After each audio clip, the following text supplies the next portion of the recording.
सबसे पहले जो भी भाई हमसे जुड़े हुए हैं उनको और उनके पूरे परिवार को हैप्पी न्यू ईयर। अगर आप नहीं जुड़े हैं तो सब्सक्राइब वाला बटन दबाकर हमसे जुड़ सकते हैं। और जैसा कि आपको बता दें कि हमारी भोजपुरी इंडस्ट्री में एक फिर से विवाद का मुद्दा उठ चुका है। 2023 में नए साल की पार्टी करने के लिए कोई अपनी मुर्गी आरा से ले आ रहा है तो कोई मुर्गी अपना छपरा से ले आ रहा है।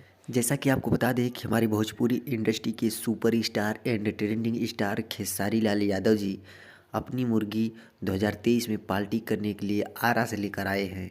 इसी बीच हमारे भोजपुरी इंडस्ट्री के सुप्रसिद्ध गायक प्रमोद प्रेमी यादव जी अपनी मुर्गी छपरा से लेकर आए हुए हैं 2023 में पार्टी करने के लिए। तो इसमें गलत क्या बात है, इसी बात को लेकर भोजपुरी इंडस्ट्री में फिर से विवाद हो चुका है।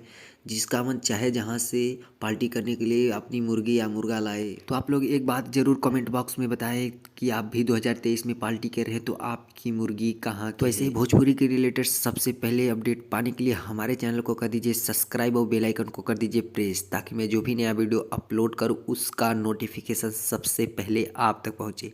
जय भोजपुरी समाज।